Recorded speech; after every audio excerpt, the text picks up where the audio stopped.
Lectura del libro del Éxodo.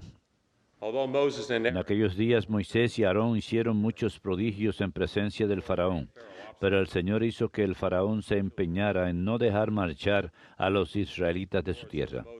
Dijo el Señor a Moisés y Aarón en tierra de Egipto: este mes será para ustedes el principal de los meses, será para ustedes el primer mes del año. Digan a toda la asamblea de Israel: el 10 de este mes cada uno procurará un animal para su familia, uno por casa.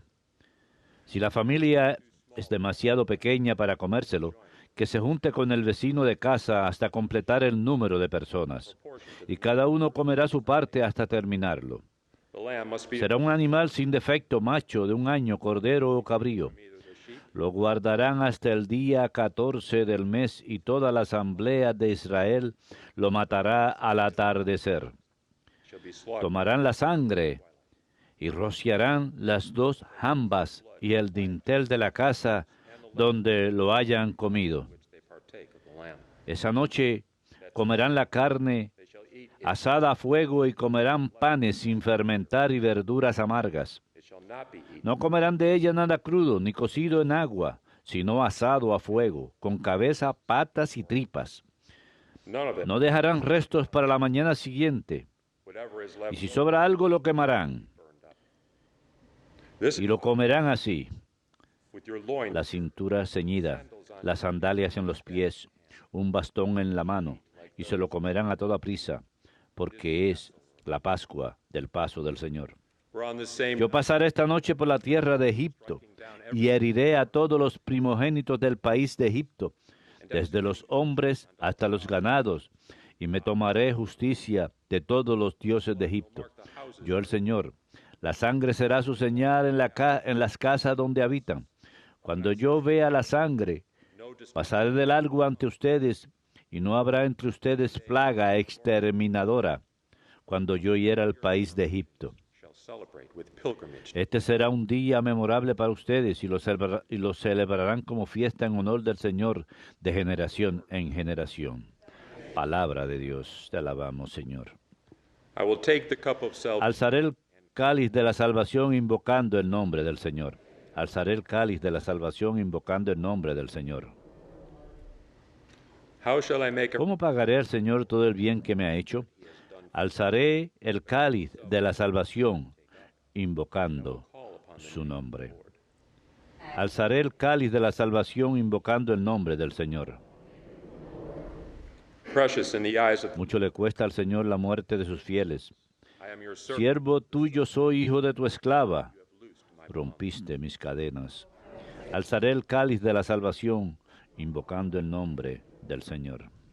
Te ofreceré un sacrificio de alabanza, invocando tu nombre, Señor. Cumpliré al Señor mis votos en presencia de todo el pueblo. Alzaré el cáliz de la salvación, invocando el nombre del Señor.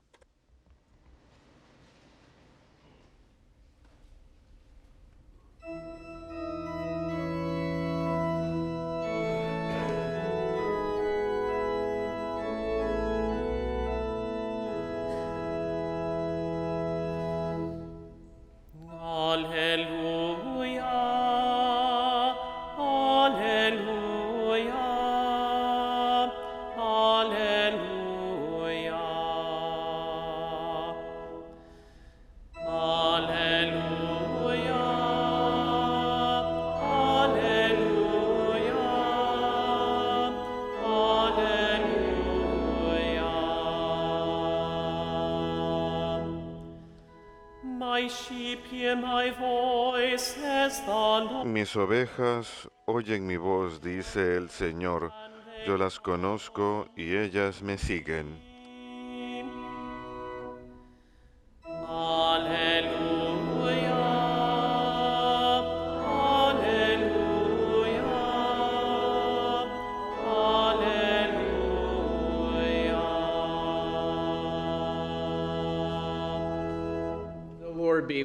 El Señor esté con ustedes. Lectura del Santo Evangelio según San Mateo. Gloria a ti, Señor. Un sábado de aquello Jesús atravesaba un sembrado, Los discípulos que tenían hambre empezaron a arrancar espigas y a comérselas. Los fariseos, al verlo, le dijeron: mira, tus discípulos están haciendo una cosa que no está permitido en sábado. Les replicó: ¿no han leído lo que hizo David cuando él y sus hombres sintieron hambre? Entró en la casa de Dios y comieron de los panes presentados, cosa que no le estaba permitido ni a él ni a sus compañeros, sino a los sacerdotes. ¿Y no han leído en la ley que los sacerdotes pueden violar el sábado en el templo sin incurrir en culpa? Pues les digo que aquí hay uno que es más que el templo. Si comprendieran lo que significa quiero misericordia y no sacrificio, no condenarían a los que no tienen culpa, porque el Hijo del Hombre es Señor del sábado. Palabra del Señor. Gloria a ti, Señor Jesús. Buenos días. Es un honor estar de regreso nuevamente. Soy el padre Chris Eilar. Estoy con los Marianos de la Inmaculada Concepción en el Santuario Nacional de la Divina Misericordia en Stockbridge, Massachusetts. Y como mencioné ayer, siempre es una gran gracia cuando paso tiempo aquí en Alabama con los frailes y los peregrinos que vienen aquí a EWTN. Es interesante porque nuestro Señor, no solo en este pasaje, sino en muchos pasajes, habla acerca de alabar a Dios, de que la alabanza a Dios tiene precedencia sobre las reglas y regulaciones del sábado. Por ejemplo, el sacrificio a Dios tenía que ser continuo en el templo, así que un sacerdote tenía que elevar el animal, que normalmente sería la transgresión de una ley de sábado. No se podía hacer trabajo, así que no se podía levantar un animal, pero el sacerdote lo podía hacer porque esto era en alabanza y honor a Dios. Una de las mejores formas en que la gente, como siempre, piensa en esto es cómo podemos rendir esa alabanza a Dios. Bueno, una es obvia, pero otra que no es obvia es al cuidar de las personas, al cuidar al prójimo. Es una forma excelente de alabar a Dios. Ninguna ley está por encima de la necesidad humana. Esto es lo que dice Jesús aquí. Como Él dice, tenemos la necesidad de misericordia, no de sacrificio. La misericordia aplica al hombre, el sacrificio aplica a la ley. Así que el hombre es el centro, no la ley. Obviamente necesitamos reglas y leyes. Esto es dado. Pero a veces hay que tomarse en cuenta que algo que hemos perdido debido al temor. Una de las armas más grandes de Satanás es la soberbia. Por eso la utiliza contra nosotros. Pero la segunda arma más grande que Satanás usa es el temor. La razón número uno por la que los sondeos muestran que la gente no va a misa, uno pensaría que son los escándalos, otros pensarían que es cualquier otra idea, pero de hecho es temor. La gente tiene miedo y por eso la misericordia de Dios es tan importante. Y en nuestra cultura hoy tenemos mucho miedo. Hay muchas cosas que son reglas y regulaciones y no consideramos a la persona. Hace un tiempo yo estaba en un vuelo y estaba atrás de un hombre y todo el mundo sabe la regla de la aerolínea. Uno tiene que enderezar el asiento por completo en posición vertical antes de despegar.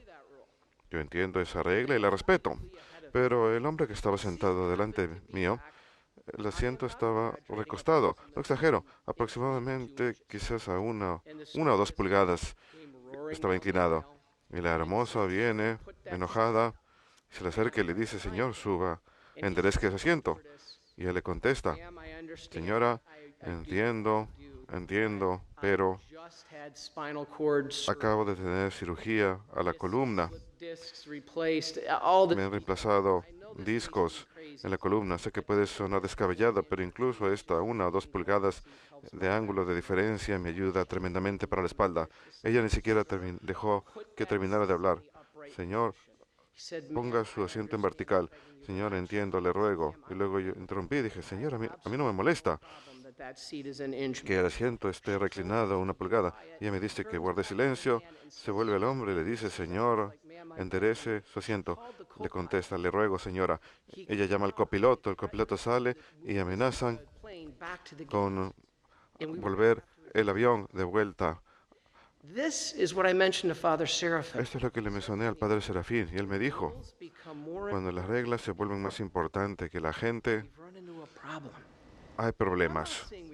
No digo que no debemos tener reglas, que el asiento no debe estar en posición vertical, pero creo que hay ciertas circunstancias en que la gente tiene que ser más importante que las reglas. Y este era el error de los fariseos. Estamos enfocados en lo que no se puede hacer que en lo que debe hacerse. Y saben, somos culpables de eso también. Solo he sido sacerdote 5 años, pero he escuchado muchas confesiones y escucho 99% pecados de comisión, lo que no debo hacer, y 1% de omisión. Me dicen, padre, debería haber hecho esto, debería haber hecho lo otro. Así que tenemos ese malentendido, como los fariseos, en que se trata de las cosas que no debemos hacer, pero más bien debemos mirar a las cosas que debemos hacer. Y eso es lo que Jesús nos dice hoy. Él menciona el sábado. Obviamente todos saben que esto es lo que debemos hacer el sábado. Debemos alabar a Dios, en especial en el día del Señor. Lamentablemente, hay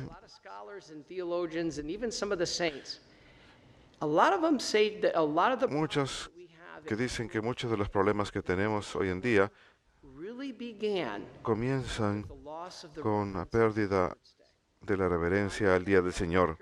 San Juan Vianney, ¿cuál era su enfoque mayor para corregir a Ars? Fue la restauración del sábado, del día del Señor, una restauración. Y muchas veces, incluso aquí en el sur, Dios bendiga el sur, porque ustedes son los últimos de aferrarse a las leyes azules. Desaparecieron en el área de Nueva Inglaterra años antes, y ahora aquí en el sur incluso las leyes azules están desapareciendo. Las compras es una forma regular de vida, el trabajo es una forma regular de vida. Yo cuando tenía mi empresa probablemente trabajaba todos los domingos. Hemos perdido reverencia por el Día del Señor. Y eso no se puede. Tampoco debemos enfocarnos en el entretenimiento. El enfoque del domingo debe ser la alabanza. ¿Y cuál es la forma número 1 de hacerlo? Obviamente, la misa. Esto es muy importante, pero creo que la participación en la misa que se ha reducido durante el paso de los años no ocurriría si supiésemos lo que en realidad ocurre en la misa. La misa debe ser el punto más alto del Día del Señor. No pasar en bote ni ir al partido de fútbol. Debe ser nuestra celebración del santo sacrificio de la misa. Y por eso cuando vemos una misa celebrada tan hermosamente como cuando lo hace el Padre Wade, no se dan cuenta de esa es la razón por la que estamos aquí. No podemos estar mirando el reloj y decir, oh, me voy a perder el juego, el partido. Cuando vemos una misa celebrada tan hermosamente, nos damos cuenta que por eso Dios hace que vengamos a misa los domingos. No es castigo. La mayoría de la gente no sabe que estamos supuestos a confesar si no vamos a misa. No es porque sea un castigo, sino porque la misa es la medicina que necesita nuestra alma. Y cuando vienen aquí y ven una misa de forma reverente como esta, uno se da cuenta qué don tan hermoso nos ha dado Dios. No se trata de que nos está obligando a venir, es para nuestro propio beneficio, para nuestra salvación. Creo que la participación en la misa no estaría en declive si la gente supiera lo que ocurre en la misa. La misa es algo muy poderoso. Hay 3 grandes actos de misericordia del Señor. Jesús dijo, deseo misericordia, no sacrificio. Y la misericordia, según el Padre Serafín, proviene de 3 grandes formas de Dios. La primera es la creación. El primer acto de misericordia de Dios es la creación. Y luego en el seminario nos enseña lo siguiente, que nuestra fe entera, si tenemos la Trinidad, la fe entera de nuestra fe católica se puede resumir en un concepto. Todo proviene de Dios, todo ha de regresar a Dios. Es una frase en latín. Exitus, todo proviene de Dios. Reditus, todo regresa a Dios. Todo provino de Dios por el primer gran acto de misericordia, la creación, que atribuimos a la primera persona de la Trinidad, Dios Padre. Todos provenimos de Él, pero ¿qué sucede? Al cabo de 10 minutos, lo estropeamos. Así que en el segundo gran acto de misericordia, la segunda persona de la Trinidad, Dios Hijo, vino y para la redención, el segundo gran acto de misericordia. En el tercero y último y más grande acto de misericordia, el Espíritu Santo, la tercera persona de la Trinidad, a través de su poder y el sacrificio en este altar, seremos devueltos a Dios Padre para toda la eternidad. Es un círculo de nuestra fe, que es representado por los tres grandes actos de la misericordia de Dios. Ahora, ese acto tercero y final, en el occidente le llamamos santificación, en el oriente, divinación. ¿Cuándo ocurre? Muchos dirán que en nuestro bautismo, y es verdad, las Escrituras nos dicen que somos divinizados. En nuestro bautismo nos volvemos herederos adoptivos, hijos de Dios. Otros dirán que cuando contemplo la visión beatífica. Buena respuesta. Regresamos a la vida interior de la Trinidad. Pero ¿dónde este tercer acto de misericordia, llamado santificación, ocurre en cada minuto de cada día en algún lugar en el mundo? En la misa. Justo aquí, en la misa. Esto es lo que está ocurriendo. Cuando vemos los hermosos crucifijos del Señor, como vemos aquí en la pared de la capilla, la gente mira, los no católicos dirán, ¿por qué crucifican todo el tiempo a Cristo? ¿No está muerto? ¿Acaso lo seguimos crucificando? Respondamos una pregunta primero. ¿Por qué murió Jesús en la cruz? Para salvarnos, ¿verdad? Pero Dios nos pudo haber salvado desde el cielo. Bueno, porque nos ama, ¿verdad? Pero pudo habernos salvado desde el cielo. Bueno, para abrir las puertas al cielo, ¿verdad? Pero Dios también pudo haber abierto las puertas desde el cielo, desde dentro del cielo. ¿Por qué Jesús murió en esa cruz? Todas esas respuestas son verdad, pero una de las más grandes, nos dice San Pablo, el precio del pecado es la muerte. La penalidad por el pecado es la muerte. Cuando ustedes o yo pecamos, merecemos morir. Pero tenemos un Dios que nos ama tanto y tiene tanta misericordia que tomó nuestro lugar. Alguien tenía que morir por mis pecados y hubiera sido yo, porque yo los cometí y yo merezco morir. Pero tenemos un Dios tan amoroso y misericordioso que separa nuestra religión de todas las demás. Ninguna otra fe cree en un Dios tan condescendiente. Debe bajar y convertirse en uno de nosotros. Y lo hizo. Y tomó nuestro lugar para morir esa muerte que nosotros merecemos. Esa penalidad por el pecado está siendo pagada. Y la gente dice, bueno, Padre, esto pasó hace 2000 años. Cuando ustedes vienen a misa, ¿acaso estamos volviendo a crucificar a Cristo? No. ¿Por qué? ¿Cómo no? Porque ustedes de hecho están en el Calvario. Cuando entran a esta iglesia, el Papa Benedicto nos dice en espíritu de la liturgia, el techo de la iglesia se abre y los cielos ascienden y descienden. Los ángeles vienen, están presentes con nosotros. El cielo y la tierra se unen y están presentes aquí en esta misa y nosotros estamos al pie del Calvario. Dios está fuera del tiempo.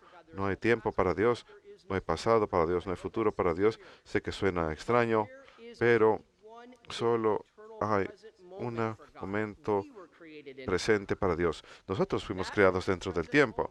Ese momento de la eternidad de Dios, Dios ve todo instantáneamente. Nosotros estamos al pie del Calvario, ahora mismo. Y nosotros estamos ahí cuando Cristo paga nuestra penalidad por la muerte, por el pecado, que es la muerte.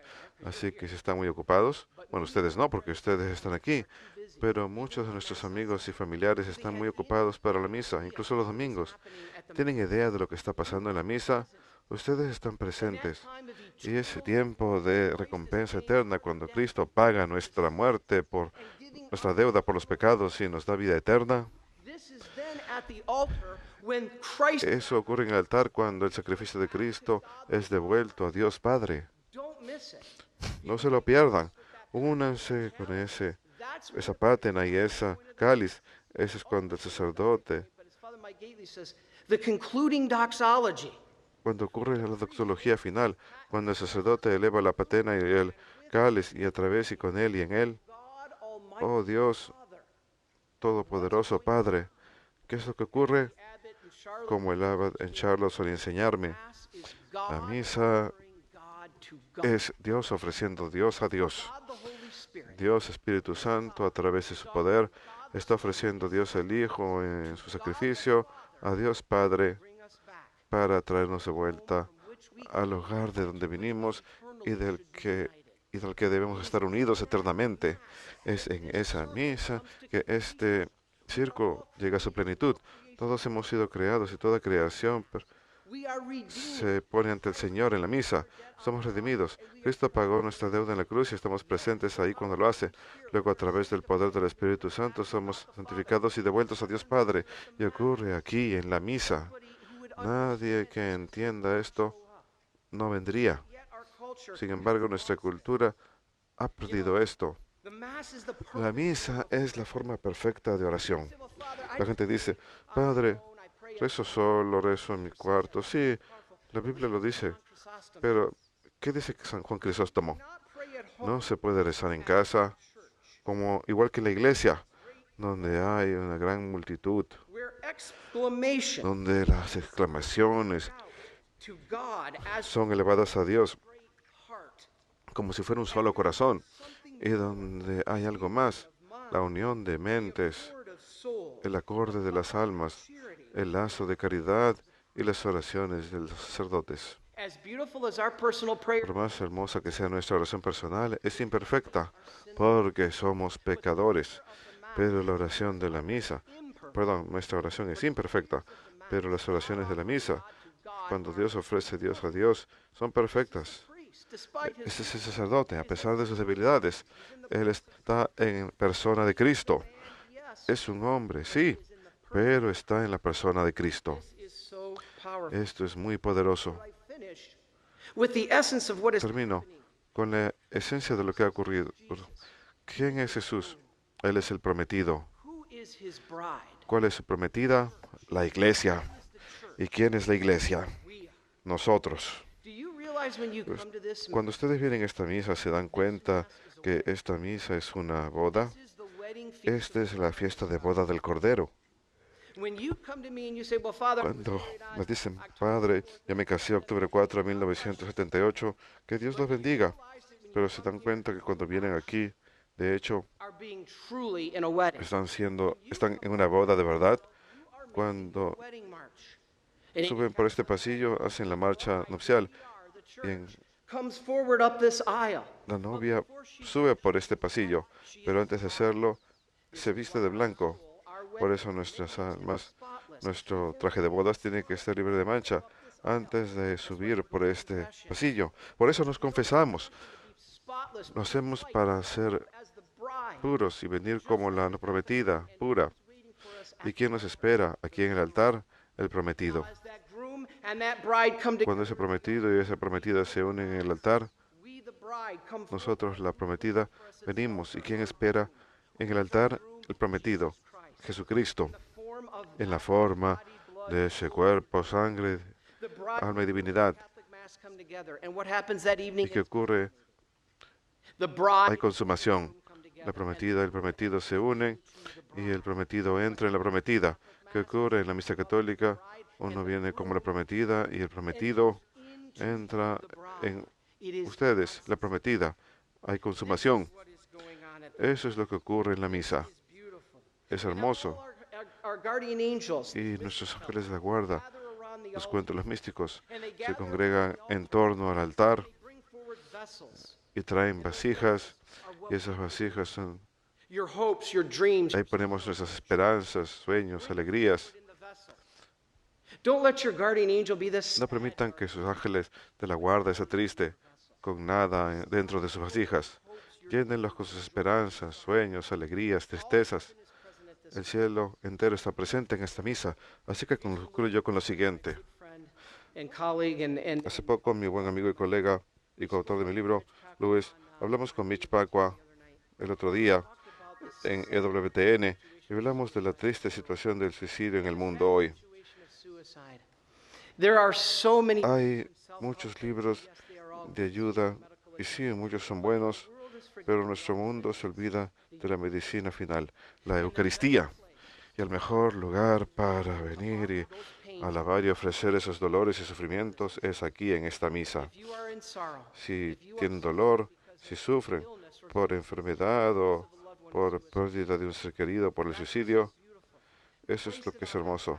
Póngalo en esta patena y elévenla con Dios Hijo a través del poder del Espíritu Santo, de vuelta a Dios Padre, para la santificación de las almas, la salvación de los seres queridos y la salvación propia.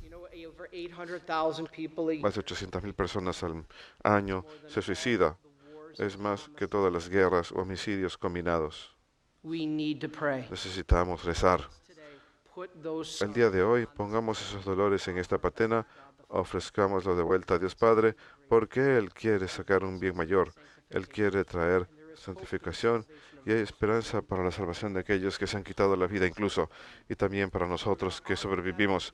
Vamos a ofrecérselo al Padre a través del don y poder del Espíritu Santo por el sacrificio del Hijo. Esta es lo más poderoso que pueden hacer en sus vidas. Esta misa. Que no sea tomado por descontado ni desperdiciado. Amén, amén. Aleluya, aleluya.